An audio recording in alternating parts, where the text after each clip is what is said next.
Okay, so now we click refresh on the YouTube, make sure that we are actually live. It doesn't show up yet,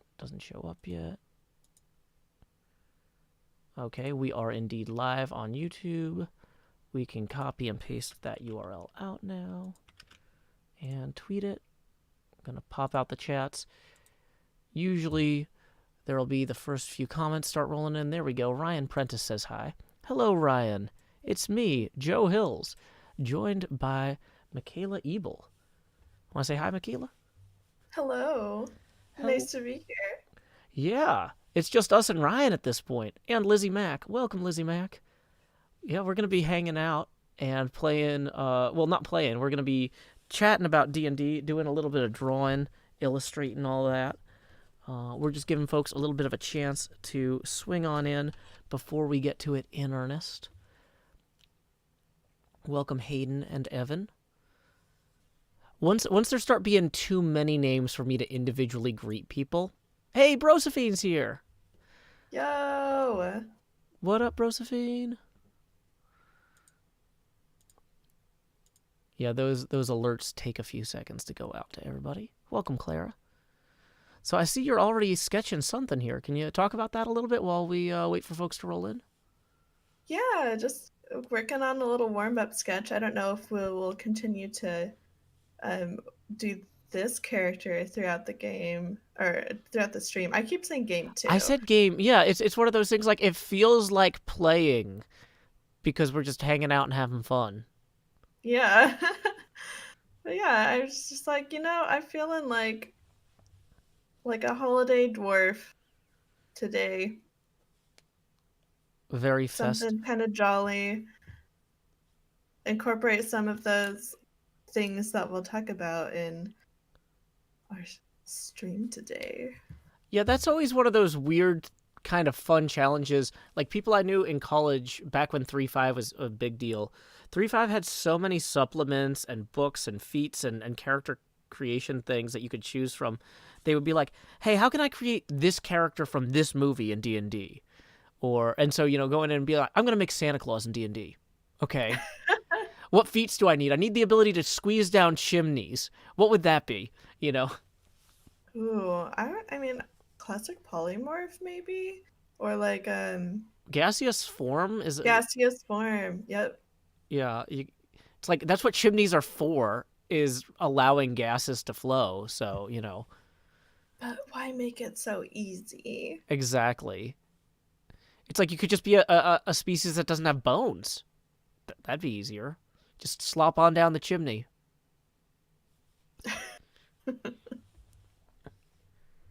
Hey, welcome Adil. Welcome Gritmonger. Welcome Perito and Xercion.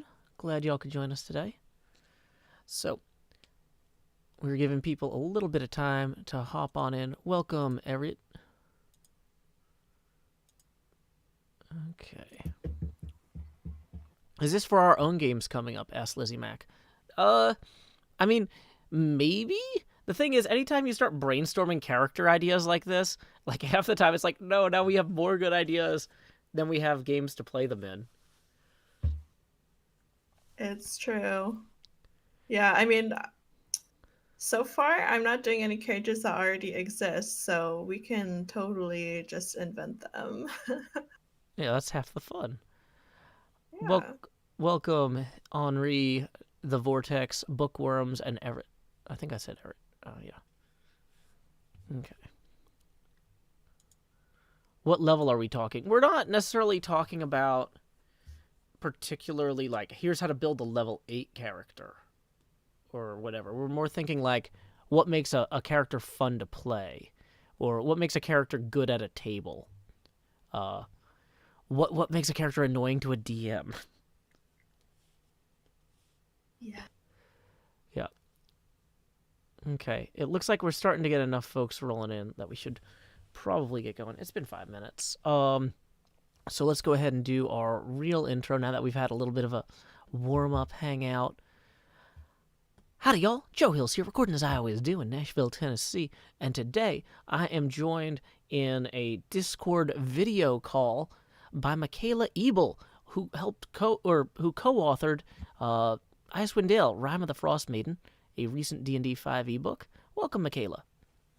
It's me. It, Thanks for having me on your stream. it's you. I'm excited.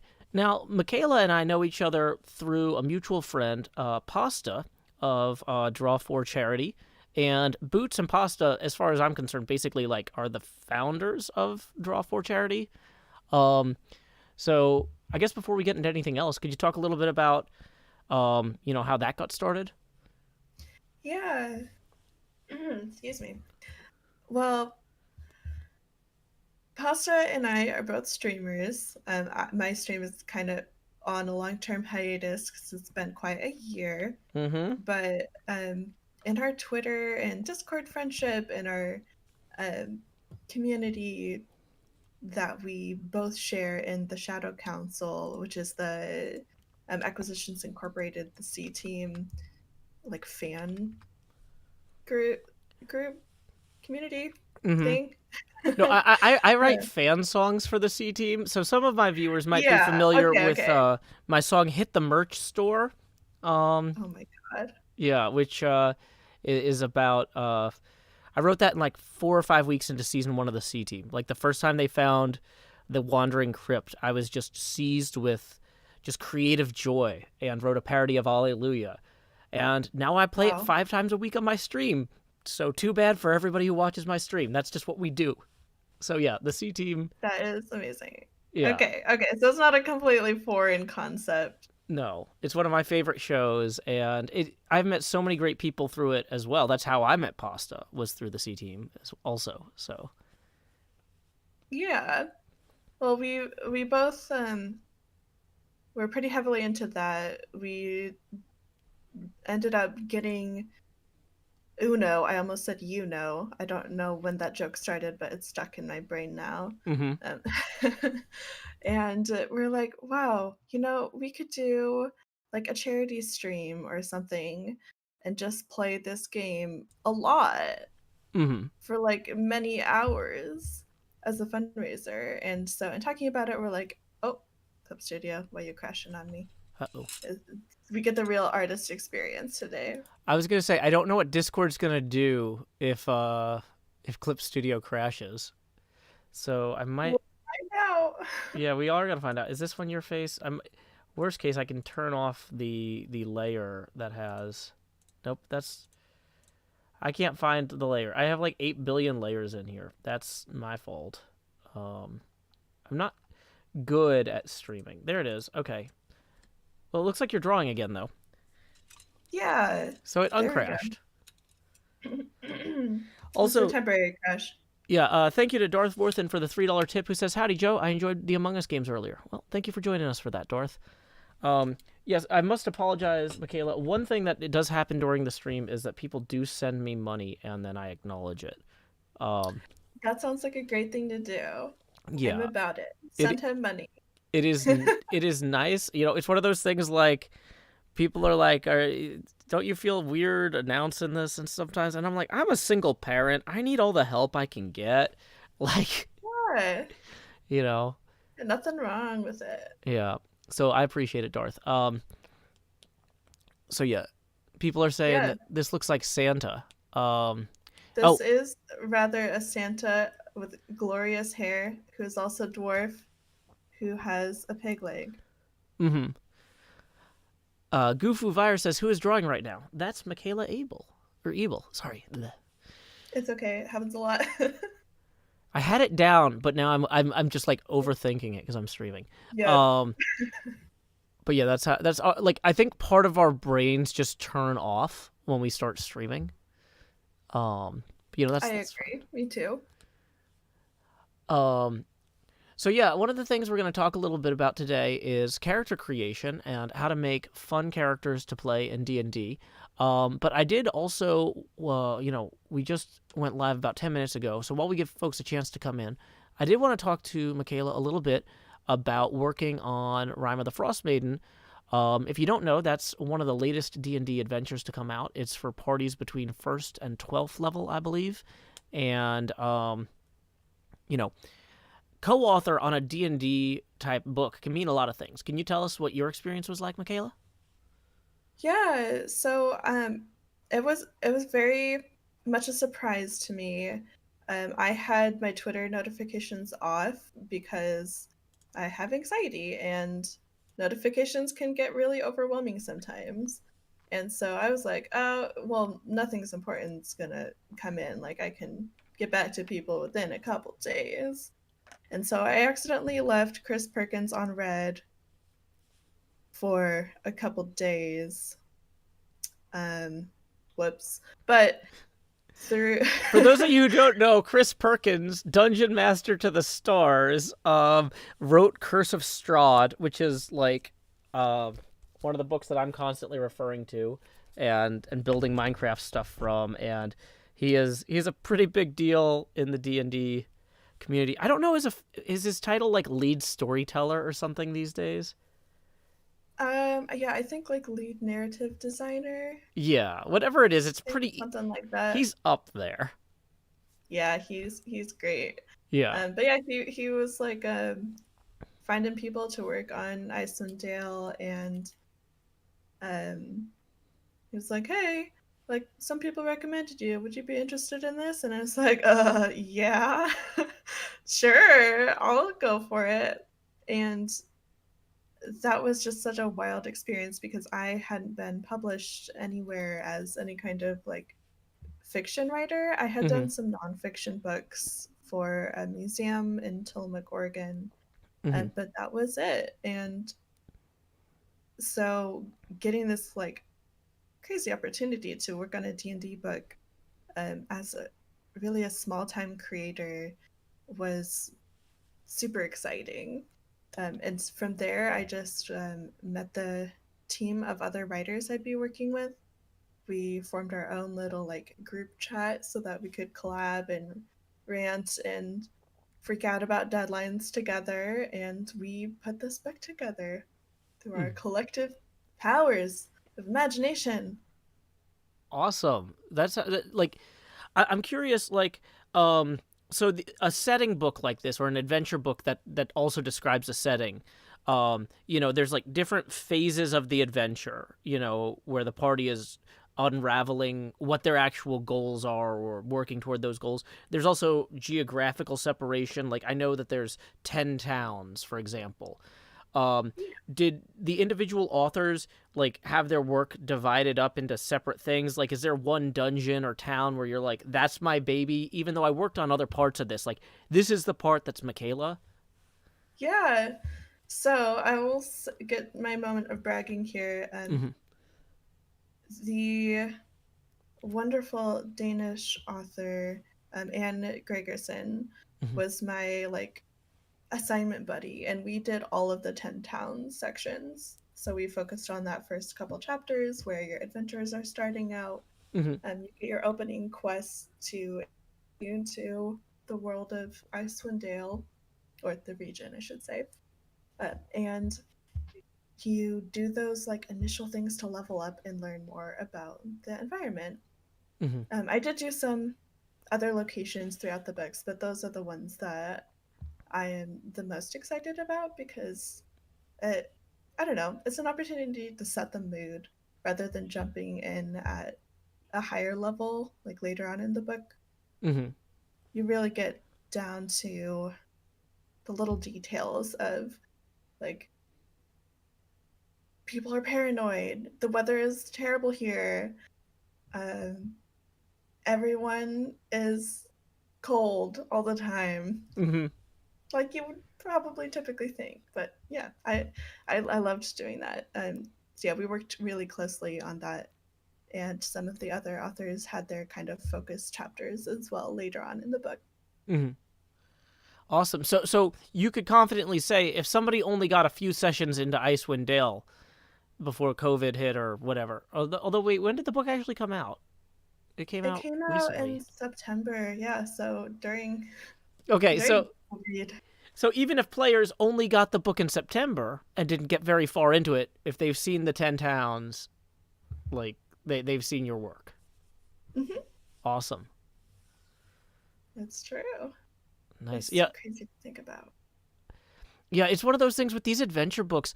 I'm always on the fence about whether I should rush out and buy them because I'm like, well, maybe somebody else will invite me to play in the campaign, and I don't want to have read the book. That has basically always been wishful thinking. If I want to play the campaign, I'm going to end up running it. Yeah, it's hard to find a DM. I would love to do an Icewind Dale actual play stream or something, but Hmm. um, we'll see how soon I can get back into streaming and what that looks like. But I might be asking you to guest on some games. Oh, well, that would be awesome. I would really appreciate that. Because yeah, that's actually my only real claim to fame in the D&D space is that I've guest streamed on Dice Camera Action once. So, Oh, really? I haven't actually watched all of DCA. oh yeah, no problem. Yeah, so I was Harshnag the Grim, who is the giant, in that. But yeah, it Ooh. was my Chris Perkins invite story. I didn't ignore him at least. But no, I went up to say hello to him after a panel he gave at a convention or at PAX, and I said, you know, like I just paid off my student loans and I spent like $600 because I had been paying off these loans at like $600 a month, right?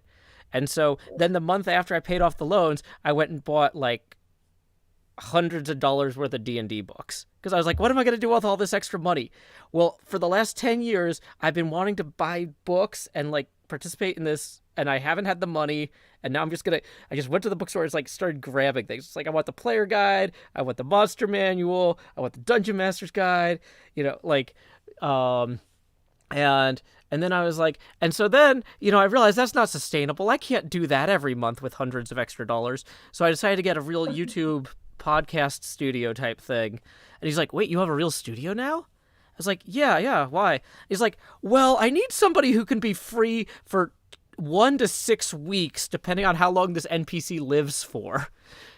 Can you be free for 6 weeks in a row? And I'm like, ooh, yes. I will find a way to Sure be. can. I will find a way for you, Chris Perkins.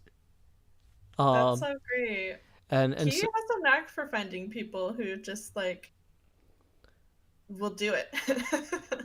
I, I at one point I think and it's weird because there's all these weird connections between Chris Perkins and other people. I think at one point I considered buying like Chris Perkins Cinematic Universe.com or something. Oh my god. But like I'm just like I don't have time to keep track of all this. Yeah, Um that's a commitment. yeah, I was like if I do this poorly, it'll blow back on me too much. Um Yeah. but yeah, so in terms of finding, you talk about the difficulty of finding a DM. Well, I saw that you also do like professional DM work with Crumbling Keep. Could you talk about that for a minute? Yeah, so Crumbling Keep is a great way to find a professional DM who will DM for you if you don't have one. And essentially, they are a group of wonderful people who find people in need of a DM and hook them up with somebody that's going to be a good match for them. And so through them, I've been doing. Uh, it's been only online sessions, and I think I started with them at the beginning of this year Hmm. or last year. Oh my god, it's a new year. Yeah. Oh yeah. Because well, we're in day two. It's Your okay. day We're in. two. Beginning of this year, yesterday. Hmm. Um, no, so yeah, I've been able to run games for a whole lot of groups. I've done some family groups, bachelor parties, birthday parties. Um, I'm gonna yeah, link their website. I wasn't going to do that, but they have this rotating thing where when you hover over things, they spin, and it's like the effect is like deeply unsettling to me, like on a visceral level. I'm just like, wow, this is a lot. So they're very extra. I it love it. yeah, I'm not complaining. I'm just like my brain is just like I could see how you would do that, but why? Like, oh. it's a thing that other people should experience, so my brain is not the only one. Oh my Um, gosh. I'm but here for but it. yeah, and you know what? I'm sure a lot of folks can't necessarily can't afford to hire a DM because it is a hard time for everyone financially right now. But here's something to keep Yeah, in mind for you: is somebody is getting paid to be a dungeon master, and you not having money now doesn't mean, oh, this isn't something that's for me. Maybe you could get paid to be a dungeon master later. You know? it's true. Yeah. Yeah, there's also other groups. We're not doing games because of COVID, and it's very hard to do this online. But I originally started my career in professionally dungeon mastering through Orcs, Hmm. which is Portland's own pop-up tavern where we do a fine dining, um, like super fancy multiple course dinner with beautiful, tasty, delicious dishes from our professional chefs. And you eat those while getting this like 4 hour D&D experience as well. And everybody just packs into a bar. Obviously, terrible idea right now. Hmm. Um, but yeah, it was a lot of fun, and I probably wouldn't have gotten started in any kind of DMing if it weren't for them and for Kate Welch being like, hey, you should be a DM at one of these. And it's like, oh, okay, I'll do it. And So, here I am. just out of curiosity, did you know Kate Welsh before the C team, or did you meet her through that? Through the C team. Okay, cool. Yeah, Kate Welsh is one of the players. She plays Rosie Beast. Beestinger in the Yes. show. Yeah. Okay. Some people just coming in are like, "What's going on? What are we doing?"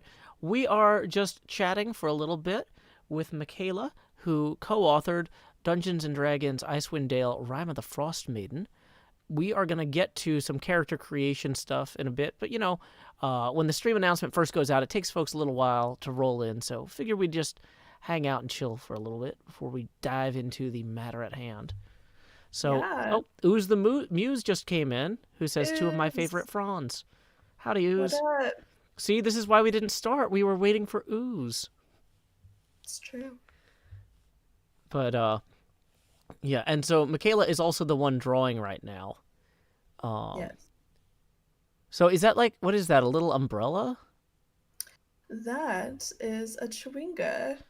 And they first, I don't know, got their debut with Tomb of Annihilation. Oh my god, I need to save again. Um,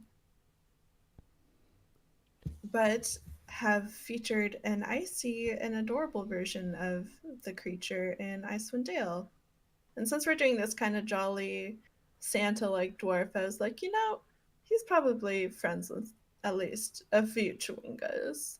Okay, so that's like a creature. Yeah. Okay. Yeah, they're like little spirits who um, find materials, just like scraps of materials and stuff, and turn them into little outfits that they wear. Oh, that's cool. So, like, kind of like hermit crabs, but like more. Like, hermit crabs usually don't like bling out their shells, they just kind of find shells. Whereas these, Yeah, like, these are these like, are like the decorative ones. What are those called? The hermit crabs that do like to decorate their oh, shells. there are those? There are. Wow. See, there's nothing we can't learn when we just sit down to have frank conversations with others, folks. Now, oh, somebody says like the crab from Moana. I thought the crab from Moana was Yes. made up. It sang. Most crabs don't sing, Brosephine. I just No, assumed a that lot it of is that a was. type of crab. That one's is it called a decorator crab? Yeah, Gritmonger says decorator crabs in the YouTube Yeah. chat. Look, I knew something. You know what? I just realized all the people saying nice things like his beard is magnificent or his beard is very magnificent. I thought they were talking about me on the webcam, but no, they're talking about your drawing. I just when you zoomed in on the beard, I was like, "That's a magnificent beard." Oh, that's what they're talking about. Oh, You can have a magnificent beard too. There's room. Okay, okay. I will do my best. Um, so, I'm here for the eyebrows personally. You mm-hmm. big, glorious eyebrows. Yeah, they feel bushy, like just visually, like it's so funny how just like little hints of lines can just create volume. Yes. Yeah, I kind of like this sketchy um, kind of style we have going here. Mm-hmm. Might kind of keep it loose.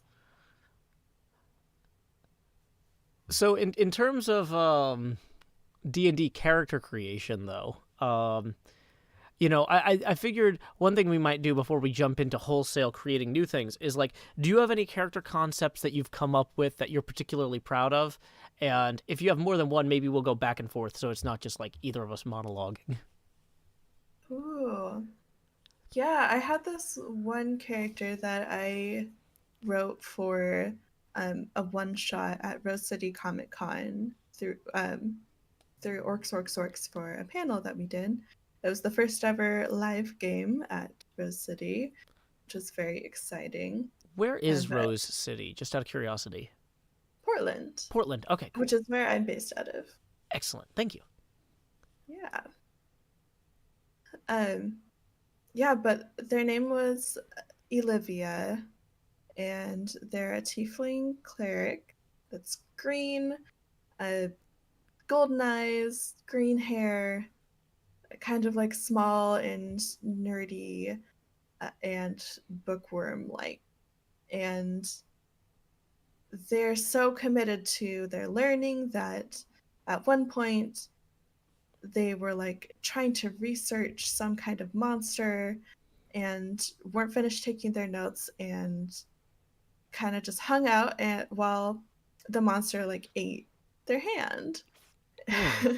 which is a little bit kind of dark. But through that experience, Olivia ended up finding a reliquary in the shape of a hand. And And what is a um, reliquary in this context? yeah, so in D&D, a reliquary is like a statuette or some other kind of symbology that's like a religious symbol, and some of them can be very old. So um, for Olivia, this reliquary actually housed who would end up being her god that they're in service of. And the god's name is Hadrian, but because Hadrian was kind of housed in this hand shaped reliquary, uh, Olivia just called him Handrew. And Handrew and Olivia, best buds. Handrew kind of lived as a prosthetic hand, but made of marble, so not like super efficient, but easy to Mm-hmm. carry around. And yeah, that was just like so much fun doing all the like role playing of both Olivia and Andrew. And Olivia would often reference like, "Oh yeah, we're thinking this," or like, "This is ours," and if people didn't really know about Andrew, they would be like, "Who are you talking about?" Mm-hmm. Because Olivia's always talking about themselves and Andrew. Gotcha. So they're not just assuming, oh, this is one of those nobles with the royal we. They're like, oh no, this is one of those weird tieflings. Yeah. Nice. Some tiefling thing, of course.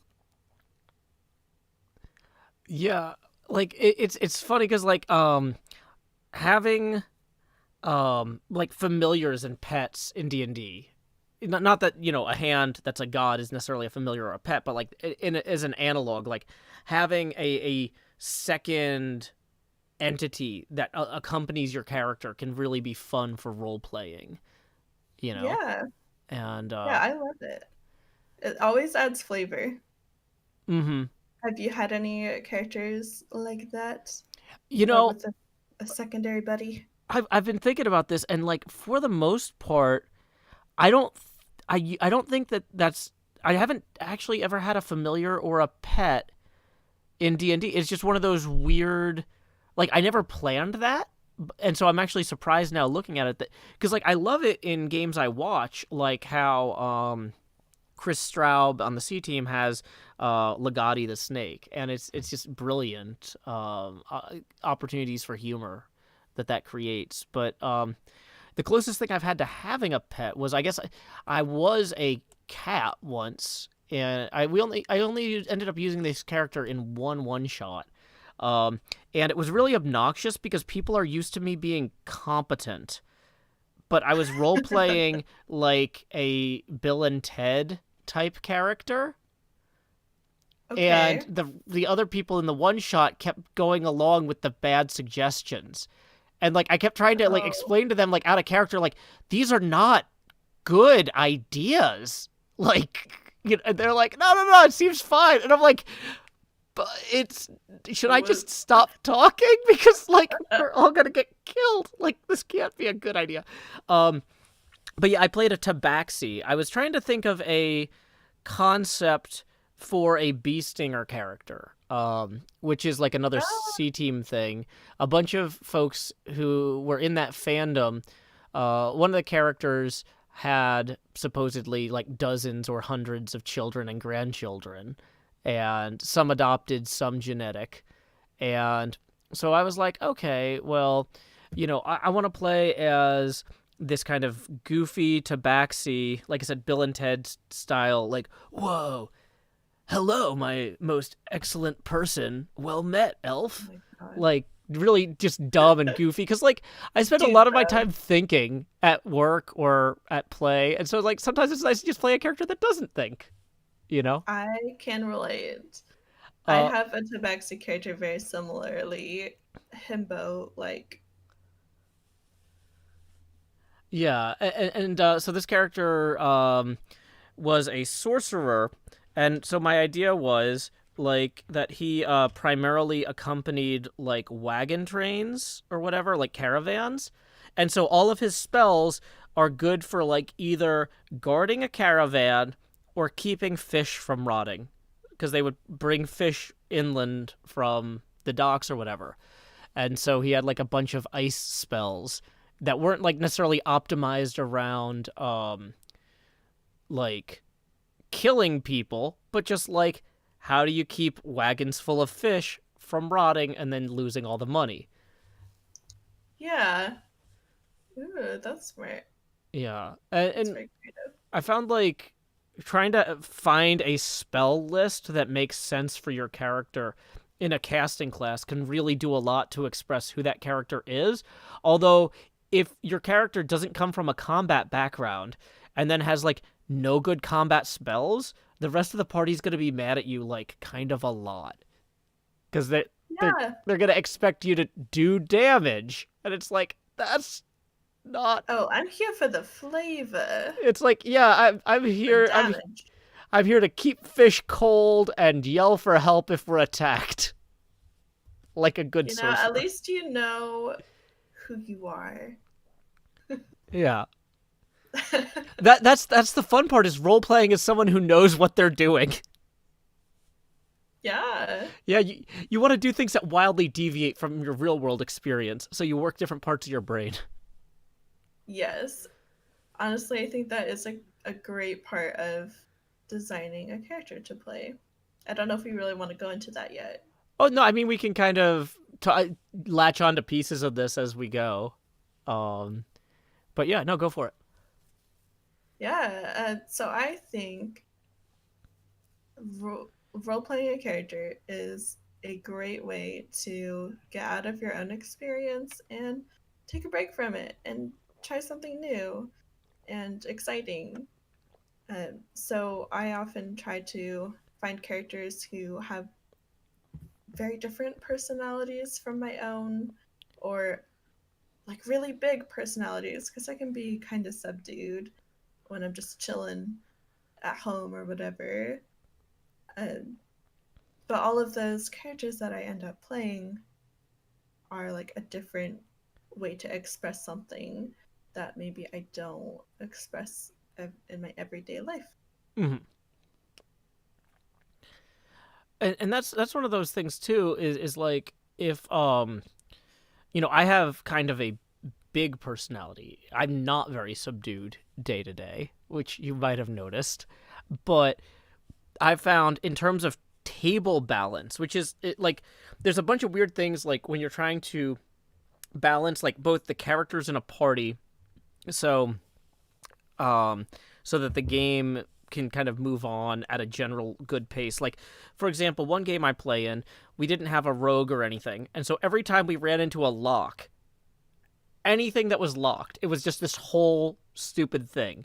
And so the wizard I play in that game, I ended up learning knock, which is a spell that lets you unlock things, just so that like we could progress the story. Not because my character really cared either way about progressing the story, because he was actually very like go with the flow. He was fine sitting around for 5 hours while people hit a lock with a sword. Like, whatever. But I was just like, from a meta, everybody has fun standpoint, I'm gonna take one of these spells that I'm gonna learn and I'm gonna use it on knock so the table is happy. And I've noticed that the table is happier when I roleplay as characters that are quieter.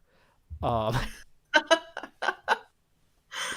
Yeah, that might just be like a party balance of who your fellow players are well, because too. yeah, well, but what I'm saying is like because I'm instinctively loud and boisterous or whatever, it gives other people a chance to be that when they're not competing with me. You know what I mean? Yeah, yeah. Okay. I totally get what you're saying. Like it gives me a chance to hang out in a different way than I would like if we were playing Smash Brothers. I would instinctively be a lot more yelly, maybe. Okay, me too. Smash Brothers is the place to do it. Yeah, it's one of those things. Like I've been playing Smash since like it came out on the 64, and it's like so part of me is still like a middle schooler. When you start playing, it's like, but D&D is a more refined art. Oh, is it? No, not at all. We goof around and pretend to be orcs and stuff. I, but I was gonna say, I don't know if I relate to that. see, this is good. You calling me out on statements like this. This was the problem in it was like a heist game too, where I was the Tabaxi Bill and Ted guy, just being like, "Whoa, why don't we go in there and just like ask for some food?" It's like, people are like, "No, Joe, we can't just announce or if people are like, "Yeah, nobody else has a plan." Like, Whoops. yeah. Yeah, and so like, trying to figure out like when you're coming up with character concepts, finding ways to make the most of your time at the table and help your friends have what they need. If they want to be the goofy character that needs a straight man, maybe you say I'm going to roll a character that's more stoic, and then and you can brainstorm this as a group, like what kind of party you want to have and that sort of thing. Yeah. Yeah, I think that's great. And that's why I love when like there's definitely something to be said in coming to the table and surprising everyone with a wacky wild character, but it's also super fun to collaborate with your fellow players and be like, yeah, these are some great ideas, how do we know each other, who's playing these different roles of like the boisterous one or the responsible one. So I'm curious, what are you drawing right now around the peg?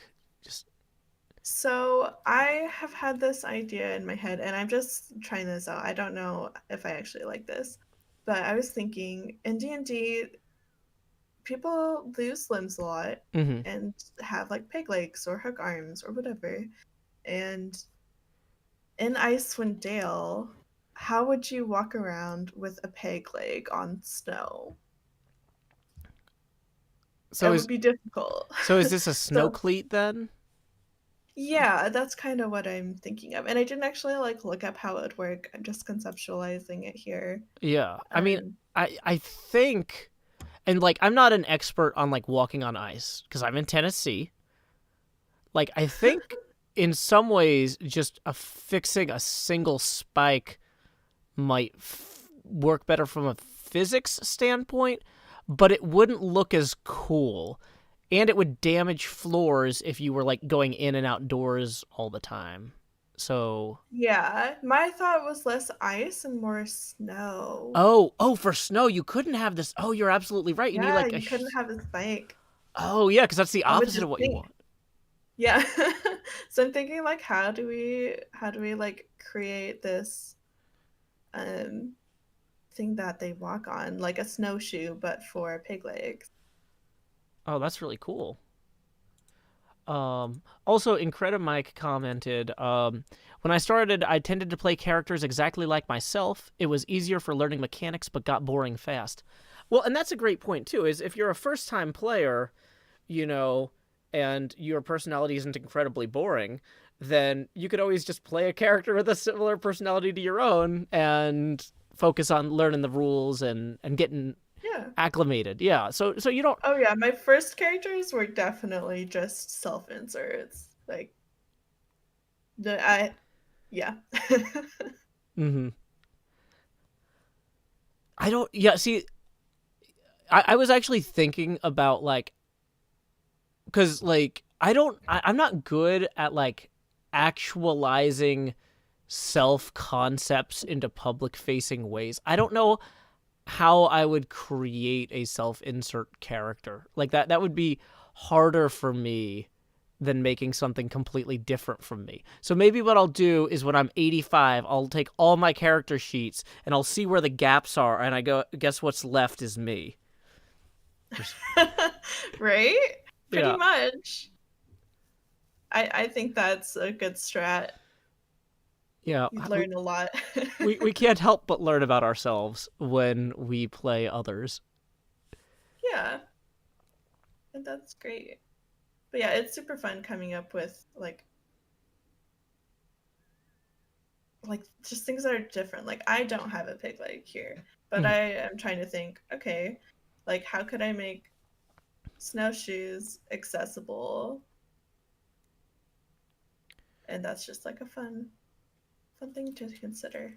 Yeah, and this is the sort of thing too where you don't like when you're coming up with your character's concept. Like there are certain elements like mechanically you rolled some dice to figure out your stats, but things like the character's clothing or personality and things like that, you really can own. You know, Yeah, totally. this is just. And I'm sorry if I'm saying things that are super obvious to you who has worked on Dungeons and Dragons, but some of this is for the benefit of the viewers. So thank you. Yo, yeah, I'm here for it. Thank you for letting me patronize you in hopes that people who have never played D&D before can, because Oh, because I don't feel patronized. I love talking about things for new players. awesome. That's kind of what I have in mind too in this conversation. I appreciate that.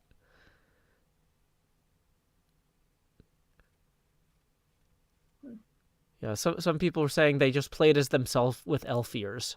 That's an elf insert. And elephants are God. Yeah. This is such a Totally great my God. drawing. Thank you. I am actually really feeling it. Like he's got some energy here. Yeah. Also, this is like my third time using Clip Studio, Mhm. so anybody who's an actual artist, don't judge me for for how I'm doing this. I don't know what I'm doing. Oh, don't worry. All the judgment is currently headed toward Pasta, who just wrote in the Twitch chat, "To your own elf be true." Oh. So, ouch. Oh boy. Okay. Yeah. So, even though you're unfamiliar, you said this is only your third time using Clip Studio. I'm assuming that or I know that you are a professional illustrator. What was your academic background? Did you study this in school, or are you self-taught? Or I am sorry. trying to figure this out. Oh, yeah. I can fill if you need to try and Ah, mess with the tools. how do I deselect you? So just out of curiosity, what are you attempting to do? I am trying to move his face around Oh, okay. to see how I like the proportions better. Okay. So my background is actually in communications. Mm-hmm. I went to school to work towards publishing books, and I've done it. I've published with Dungeons and Dragons. It's like Yay. pretty dang cool. Okay, why is there? That's why I was on the wrong layer. Oh, that's how they get you. Always on the wrong layer. So you move it around to see if the proportions feel right. Is that? Yeah. Okay. Yeah, I just wanted to see. Do we bring his face up? Do we bring it down? Do we keep it the same? Interesting. That's not a technique I've seen done before. Digital art, yo. But yeah, for art, I'm pretty self-taught. I like watching art streams. I really like Serene and like Gabriel Piccolo. They do some really great art. But I have been. That saved? Did it not save? What just happened? I don't think I saved. I'm not sure.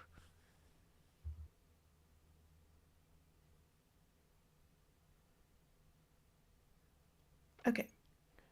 So yeah, I like that better. Yeah, so now at this point, like the face is where you want it. Now there's some like obvious like overlap where the sketch layer was shifted over, but presumably you would like ink this on another layer later anyway, right? So that doesn't really matter. Yeah, this is still technically a draft layer. This is a really good draft as somebody who's not a professional artist. Like, I just gotta say, this is awesome.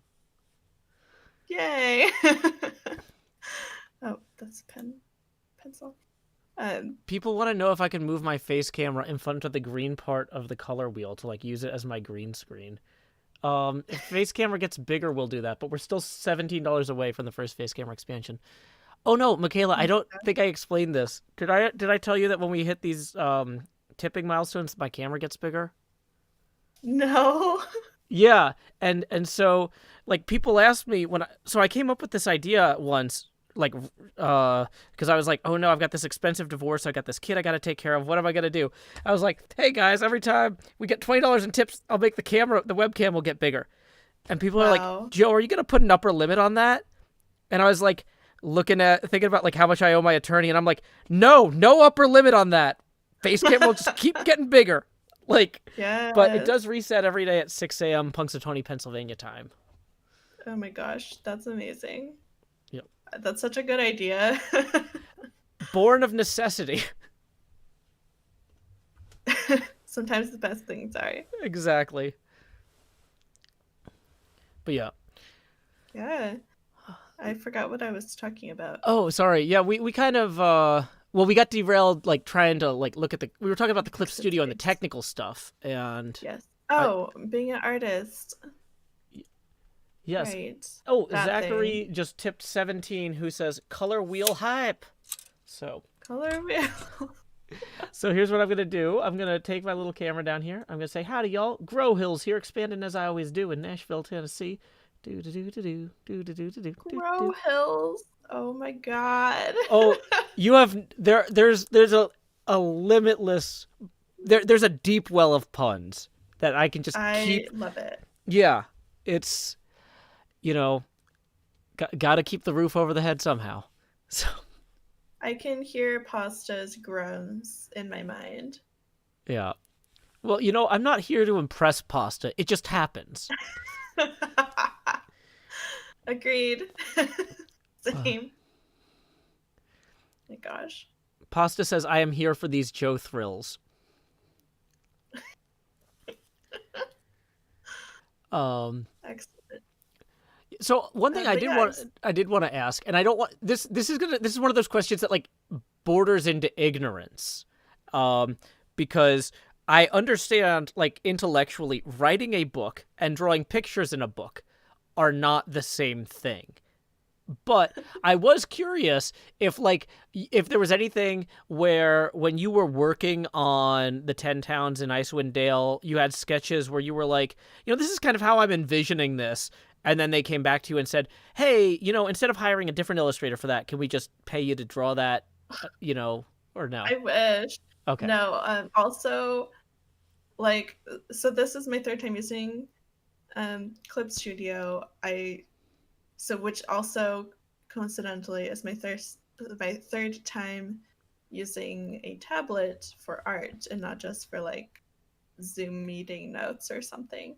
So all of the character art that I did and all of the commissions I've done in the past for art were all finger painted on my phone.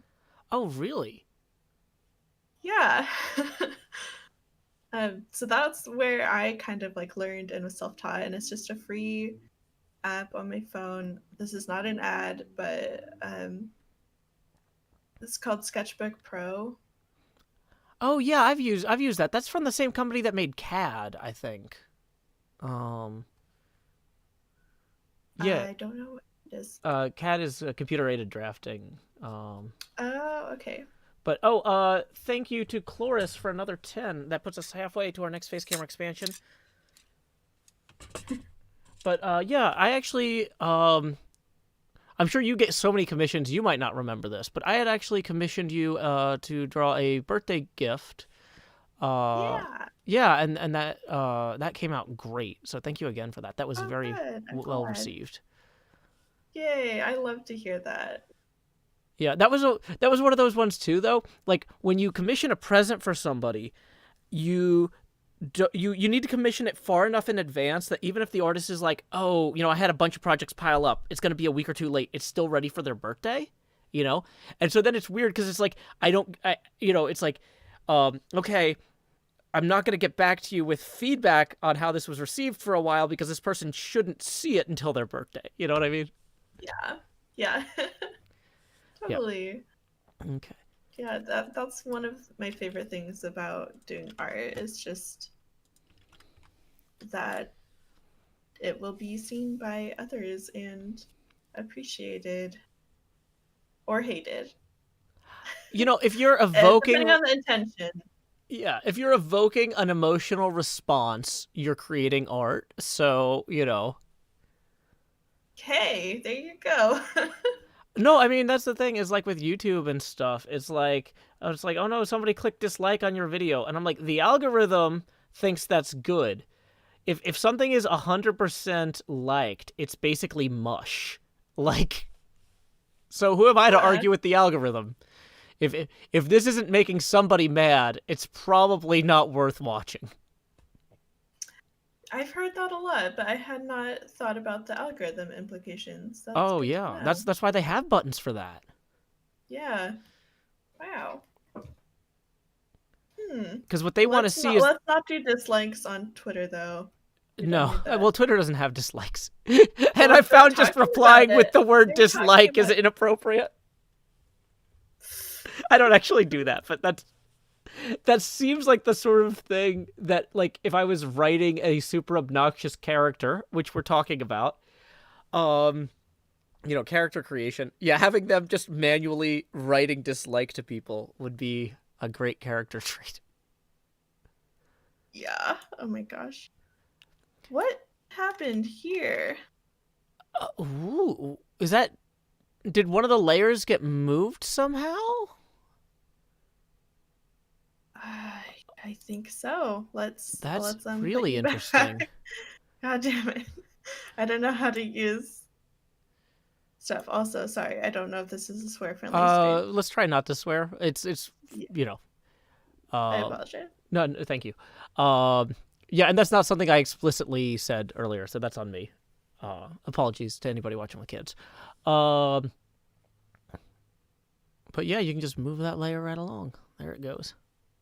Yay. Nice. Cool. Cool. So let's we've got about 35 minutes left. We talked about a few Yeah. different character or a couple of different characters that we've created in the past that we felt like were kind of creative. We talked about some like core concepts. If we were going to create a, well, here's the other thing: is this sounds kind of silly to say if we were going to create a character, because when you play a D&D game, everybody at the table plays as their own character. Like, I don't know what kind of weird Joe Michaela mashup. Like, how would you even play a character that was created by both of us? Like, maybe we should each be creating character concepts right now Oh. on the stream. You know, not necessarily in competition. Not like, oh, well, I'm not going to work with you. I'm going to try and make my own because it'll be better. But, like, just because I think maybe any character that was created by two people would be intrinsically not a as playable, maybe, or not as, Hmm. I don't know. How do you feel about this philosophically? I I would say coming up with concepts of the character is definitely possible to do together. But yeah, bringing it to life, it's hard. It's hard once somebody has. Once one person has, it's like it's yours. It's just your baby now. Mm-hmm. Well, and I've played like stock characters in things before, where like when I was a guest NPC on Dice Camera Action or things like that. Like, so it's not like you can't play somebody else's character, but like, I don't know. Yeah. Yeah, Well, yeah. we can try to We can do either way. yeah. What do you want to do? Now I'm inspired by the challenge of the two of us trying to create a character. So let's um because I was gonna say, like, if we were gonna have a game, so I guess to some degree, one thing that you want to think about when you're creating a D&D character is what kind of campaign are you going to be playing in. Like if somebody is running Curse of Strahd, which is a horror campaign, that's going to be a lot different from somebody running something lighter like Tomb of Annihilation. Yeah. Uh, Ooh, okay. so yeah, I guess that's something too. Is like these are situational questions. So let's ask the chat: what kind of campaign should our character be for? And I'm not necessarily going to go with the first answer. I'm going to see like if there's a broad consensus. Okay, okay. I'm just picking out some colors here for our Santa dwarf. Very cool.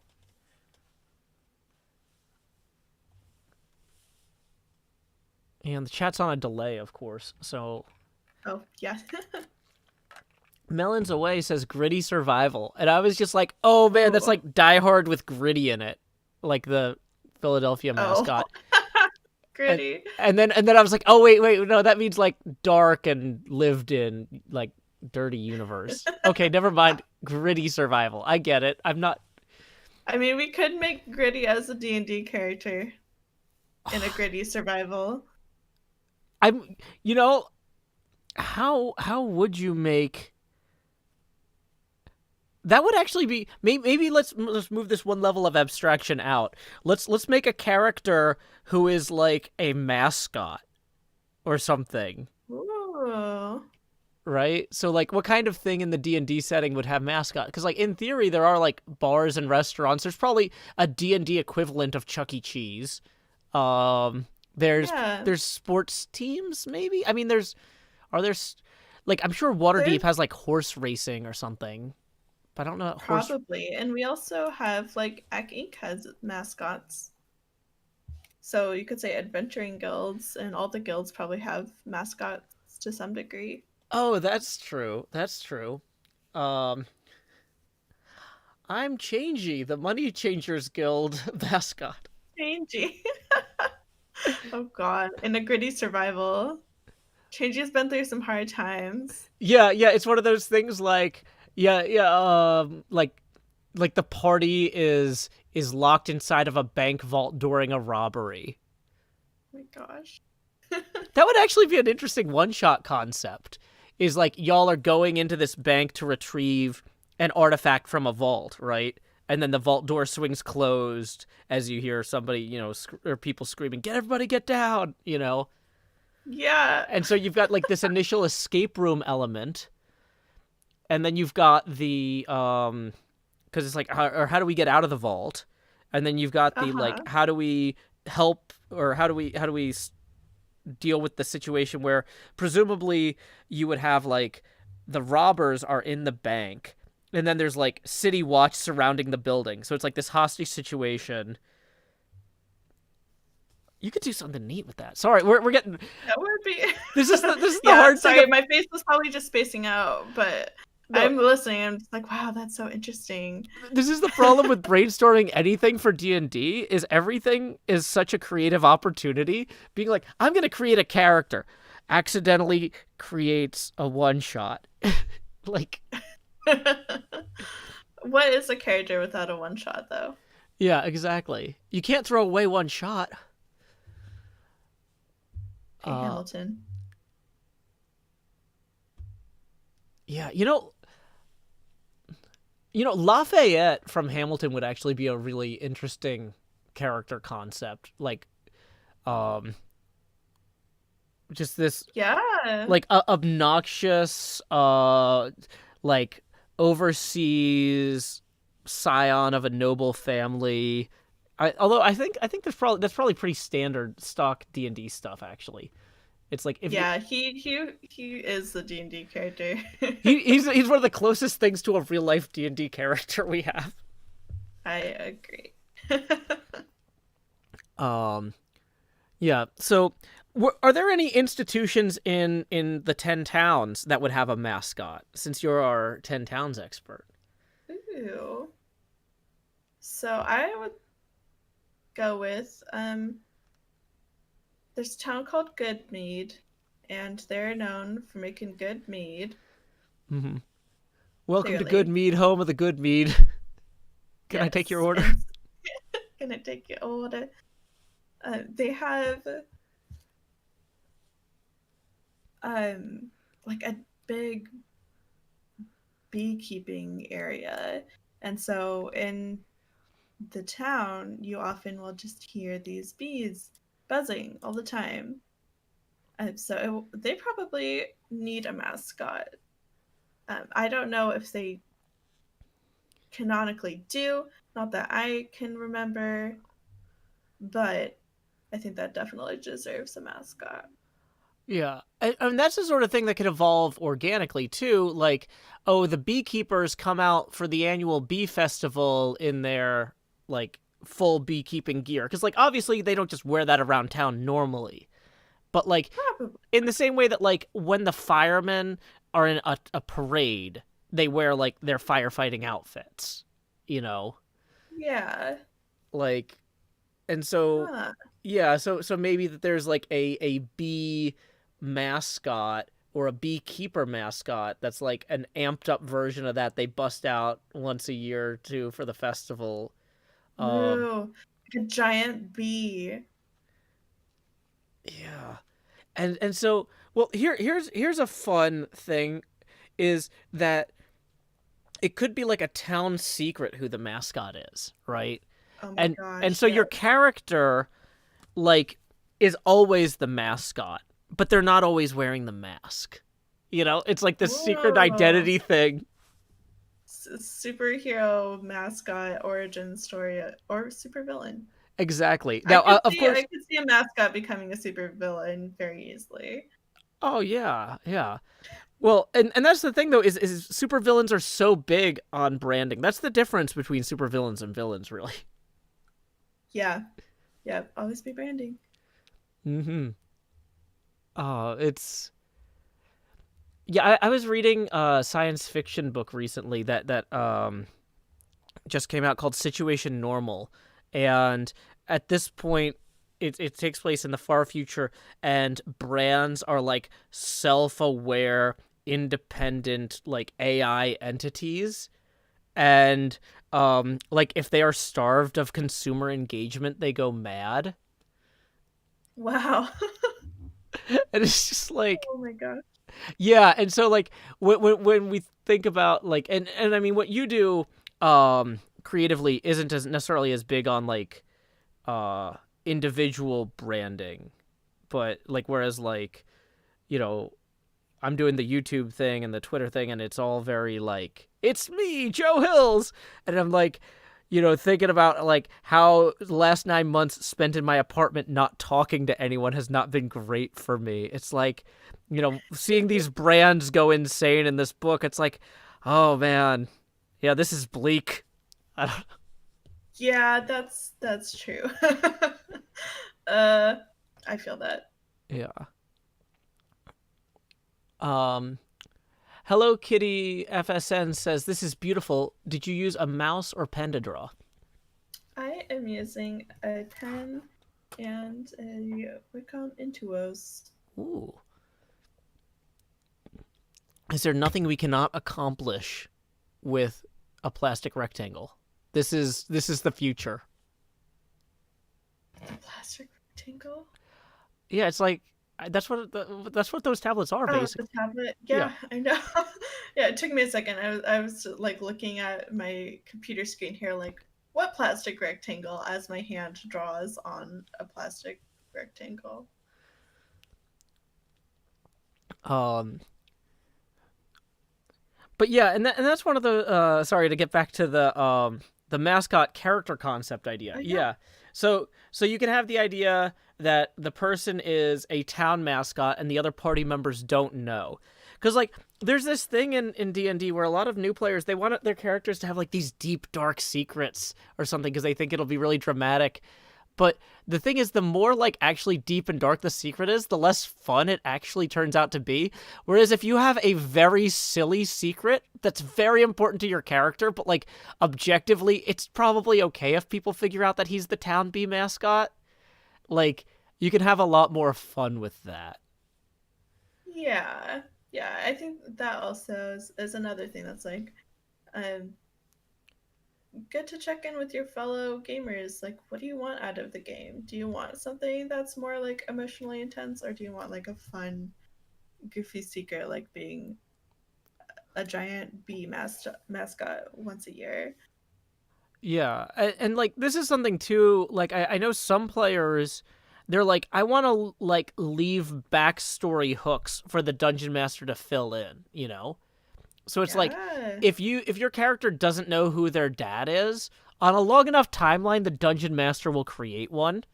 And so if you explicitly want your character to never know who their dad is ever, you need to tell the dungeon master that up front like, "Hey," and they'll be cool about it, but you need to be like, "Hey, my character is an orphan, but not because I want a plot line where we find the parents. I think it's just better if never finds the parents." Um Yeah, totally. yeah. And like for Yeah, example, that makes me think of like, sorry to oh interrupt no, go you. go on. Uh, if you had this bee mascot guy and the DM were to take it and run, it would totally make a great plot hook to be like, okay, you're off adventuring, you're saving the world, blah blah blah, getting money, but hang on, duty calls. They need you. It's almost time for the bee mascot to return to the scene. Exactly. And it could be so your character now has to create an excuse for the party to go back home, right? But then you get Yeah. there and you're like, you know, and they're like starting to set up for the parade and there's somebody walking around as the bee mascot. Oh no. Right? And it's like, An imposter. yeah, but you can't admit it's an imposter because Yeah. only your character knows it. Now the other players at the table know too because this is a game where we're not like keeping secrets from the other players, but um so it just little silly stuff like this can just really open this up, and the dungeon master can tell all sorts of stories within this framework. Um, Yeah. I was gonna say one of the hooks that I created for a character in a Pathfinder game I'm playing is that my character is constantly like avoiding work by doing other things, and It's not that my character is lazy. It's just that my character doesn't like focusing on whatever they're supposed to be focusing on. And so my pretext for why this character joins this party and sticks around for this long is that they're supposed to be delivering a letter, and that's it. And like That's I told the dungeon master, you can figure out where this is supposed to go. You can have this come up whenever you want. I don't care. This is not like a deeply held personal secret. But like the reason that my character is sticking with the job of being part of the party is because they're not supposed to be doing that right now. oh my gosh. It's like productive procrastination on a whole new level. Exactly. Yeah. So That's amazing. the character is a wizard who was a janitor at the wizard school and started learning magic, specifically an illusion-focused wizard. And the idea is that they started learning spells to make it look like they had gotten things done, because there's a lot of spells that like make things appear clean for a day, and there's a lot of Yeah. things that as a janitor you have to clean every day. So if you just go recast that same spell every day, you don't have to actually clean it. Oh, it would get gnarly. But yeah, just like stuff like that. I love that. Yeah. Yeah, that makes me think of like one of my personal tenets of making a good and memorable character is to have like your branded quirk like that. Like for that janitor, it'd be like, I don't want to have to clean this every day, so I'm gonna go make it look clean. And for a Santa character, it'd be like, I want to eat all the cookies on the table when I see them. Uh, and when you take that application from being just player characters and move to NPCs, it could be like, oh yeah, here's this character. They're memorable because they have a glorious little cape, a great beard, and a peg leg. And like, who wouldn't remember a character like that who just walks in, steals the show for a second, and disappears to go deliver toys for the rest of the year? I don't know. Yeah, and that's an interesting thing too. Like, how memorable should your character be is not something that's on the character sheet, but it's something that I've been thinking about a lot, because like my janitor wizard character basically pretends to be like the porter or servant for the party. Like, because Hmm. as an illusionist, he can do better work as a wizard if nobody's looking for a wizard, right? You know, Yeah. and so like him having very unobtrusive clothing, he he knows enough to act like a servant properly because he was a servant at a wizard's university, and he knows a little bit about what's expected in terms of manners and stuff. But like, you know, for the most part, he's just he's trying to be as inobtrusive as possible. And some of the other characters in the party though have both very big personalities, but also are very like loquacious. Like one of them was like a bartender for a century or something like that. He was like a ladrin or an elf or something where they live forever, and he's talking to everybody. He's very flamboyant. He draws attention, but like, Yeah. and that's not something where, as players at the table, we're not competing with each other. It's my character's role to recede, and it's his character's role to be aggressive and boisterous and whatever. And we use that Yeah. to hatch schemes and to pull off schemes, as a Yeah. group, you know. That's great. That's some great collaboration. I love that. Yeah. Have okay. So we've talked a little bit about characters we've played, Mhm. but have you ever designed an NPC that you thought would not be memorable that your players just latched onto? You know, I've seen so many stories of that happening to people, but like a lot of the games I run are, at least these days, are like pre-written one shots. And Yeah. so like I'm trying to think of the games that I did run. And it's okay if the answer is No, no. I like the answer is no, but like that's a statistical anomaly, and like I'm not trying to be like, oh, you're crazy, nobody does that. It's like that Yeah. happens. It's interesting that I haven't had that problem. Maybe I'm not doing a good enough job with NPCs.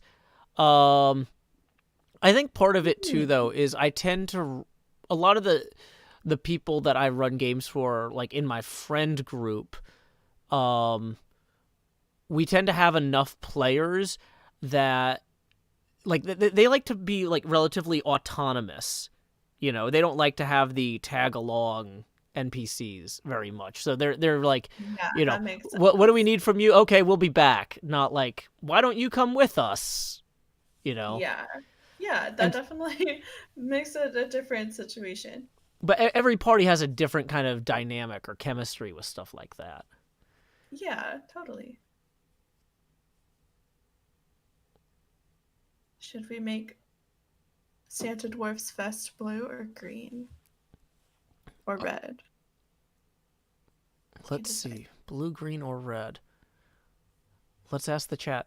Rian says, Joe, does Patreon take a cut or do donations all go to the creator? Patreon does take a cut, but I mean everything takes a cut basically.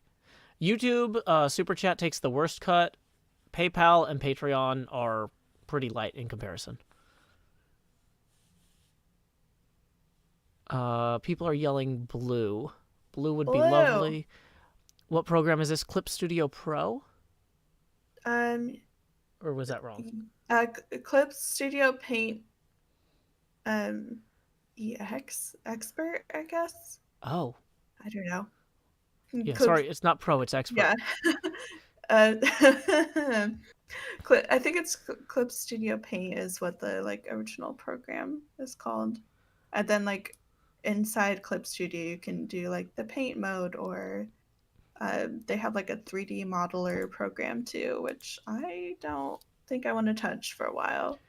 Yeah, I used the one in Illustrator some, and it was a mess. So I don't know. Maybe it's gotten better in the last few years. People are saying blue, like it's unanimous. Like I've All never seen right. the chat all agree on stuff. Like, I think they're so right. um, Blue's better. so some of them are saying blue may be patterned, but I mean, this is Oh. we only have 12 minutes because I know you got to go. So I don't want to Yeah, overburden you with detail work. it's okay. We can do a little pattern. Oh, there you go. This nice watercolor layering makes a nice little.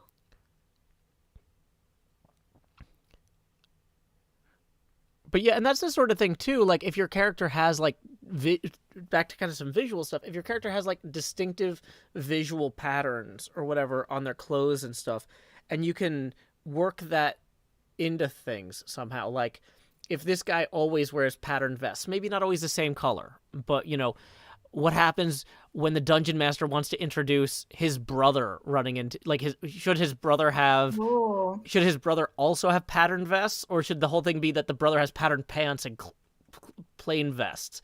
It's like you can do some yeah. weird, silly stuff, and it's just little things like that, but it can make the world feel just a little bit fuller. Yeah, and yeah. Whenever my recommendation as a quote unquote professional dungeon master would be when introducing an NPC, like you can say, "Oh, this is a human um, paladin knight of whoever," but also just give a couple like details about what they look like they're old, they're young, um, they have amber eyes, they dress like this. Those kind of details will really help fill out the world. You could say this Santa Claus here smells like peppermint hot cocoa. Yeah, that's like just mentioning like things about how they smell is an interesting one that like I'm realizing um when I did a one shot set in Ravenloft the other day, and I introduced the Dusk Elf Rahadin, and I didn't really talk about his appearance at all, because like one of the things about that character is if you get within 10 feet of them, you can hear all the tortured screams of everyone they've ever killed. And so I realized like, wow, I got kind of focused on the screaming masses, and I didn't mention anything about his clothes or like what he was carrying. Like, oh, that was an oversight. There's always room for Yeah, improvement, folks. there is. Yeah. Yeah, focusing on five senses is like hard to remember to do, but it adds so much. Give him a little red boot here. Yeah. Yeah, there you go. And like it does make sense that if you lost it in the snow, you don't want to lose it. Like you want something that's good. You no, I'm serious, because That's a good point. I was trying to find a ski jacket for my daughter, and like the colors that she would normally want, they didn't have because they wouldn't have been super easy to find against the snow. And even Yep. though we don't actually go skiing, I just needed. The thing is, in Tennessee, we have a lot of days where it's like 35 degrees Fahrenheit, which for our international audience is just above freezing, and also pouring rain. And so you need something that's good for very cold, but also very wet. And ski jackets are good for that. But Yeah. Yeah, totally. yeah, I need a ski jacket. That reminds me. well, there I you don't know if go. I'll do any skiing either, but I've never actually been. It's just one of those things like I'm always worried, like, what if I get hurt and can't work? I And know. Same. Yeah. I'll just sit here, work on my artist posture. yeah, that's the thing is like I guess I could like stream in a cat like in a full body cast, just have somebody Oh my gosh. put it's just like today we're gonna play pinball with two straws or something. This one's this flipper, this one's this flipper. I need to have somebody else press the button to make the ball shoot. Oh But gosh. yeah, just I don't know. Yay, capitalism.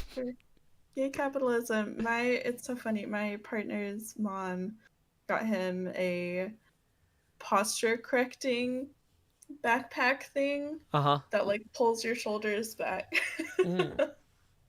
And I it's funny, but also I'm eyeing it like maybe I should try that. Just get something to, make all the working at computer hours a little better. Oh yeah. Well, and I try to like work in different spaces with the computer, like because I've got my booth which I can't move, but like I've got like in the kitchen part of the counter where I can put put a laptop down, and so I do a lot of my computer work.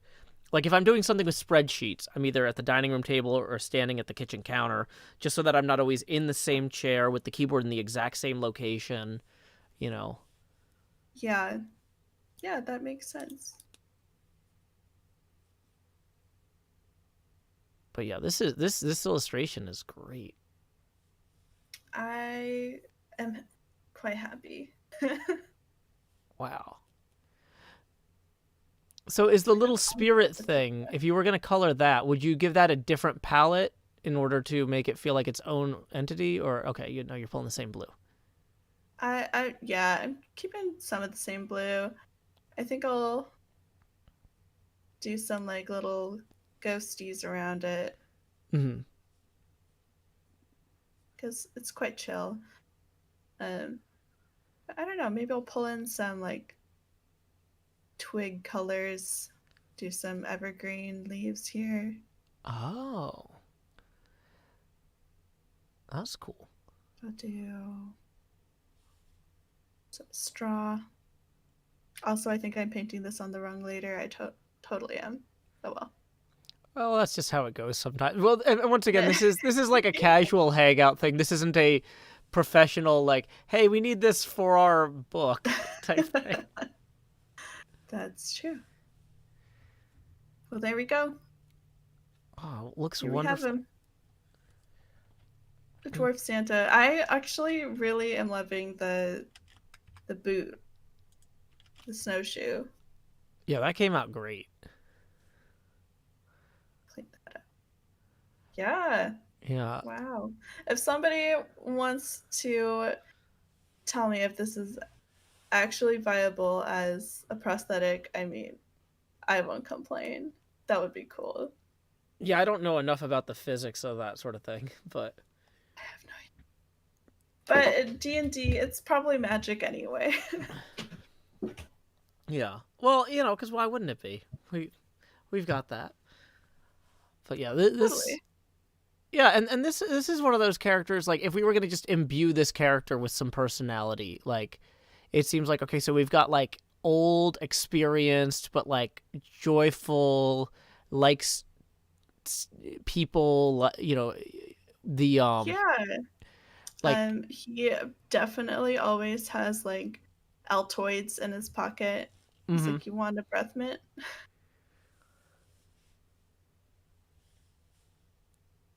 Oh, this is great. Oh, you know what? He could be a mascot for like a peppermint farm. Oh my gosh. Yes, he looks very advertisement ready. Yeah. Like it's one of those things where it's like, technically the farm is in his family, but it's like it's the uncle's line that actually like owns the farm and stuff. And so, it's his job to go out to taverns and be like, maybe a little bit of peppermint would really help that coffee.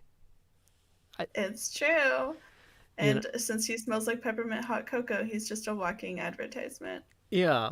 We somehow brought it back around. He's very pepperminty. Yeah. It's in his nature. Cool. Cool. Well, we are I know we're back into the time that you got to get out of here. So I just wanted to say one more time, thank you so much, Michaela, for showing up for this. If folks want to find you, I'm going to relink MikaylaEbel.com, which has information about, let's see, Icewind Dale, Rime of the Frostmaiden. I'm going to post a link, or not a link to that, because I don't know if there's like an authoritative URL, but here is, if you want to know the name of the book, it's Icewind Dale, Rime of the Frostmaiden. You can go buy it in a real bookstore when it's safe. It's true. It is. Um, That's and true. and if folks want to see more of you, we're gonna be doing in May the 48-hour Draw for Charity stream together. Yeah. Super exciting. Another 48 hour. That's a lot of hours. It's That going to is be great. It is a lot of hours. I'm not sure how much we're going to be streaming simultaneously because, like, for example, I'm going to run a 3-hour D&D thing and you're going to run a 3-hour D&D thing, but we probably won't play in each other's games because we got to sleep sometimes. It's true. Yeah. A DM's got to sleep. Yeah. That's how it be. DMs are people too. Don't let your dungeon master lie to you about that. But, okay. Well, Yeah, but yeah, y'all should definitely show up for that. It's going to be a blast and for a wonderful cause. okay. Yeah, it's gonna be great. We're doing 48 hours for Child's Play once again. Okay, and Yeah. so before we go, let me just see if there's somebody that we can raid. Hey, do you know Cipher of Tyr? I don't. Oh, okay. Well, I was gonna say Cipher is playing Sims 4, but Cipher also dungeon masters and does a bunch of stuff. Oh, So cool. I love that. awesome. I was Yeah. thinking that your paths might have crossed, but anyway, um, I cannot raid this channel. Oh, did they turn off raids? Oh, okay. I didn't even know you could turn off raids. Apparently you can. Cub fan's gonna play Minecraft. That's even less connected to what we're talking about, but that's fine. That's okay. A Uh, raid is a raid. yeah. Love it. Anyway, thank you all for coming out tonight or this afternoon. Thank you again to Michaela. Until next time, this is Joe Hills from Nashville, Tennessee. Any final words, Michaela? Um, Happy New Year. Take care, everybody. And keep adventuring. Okay, clicking raid now. Why is it not working?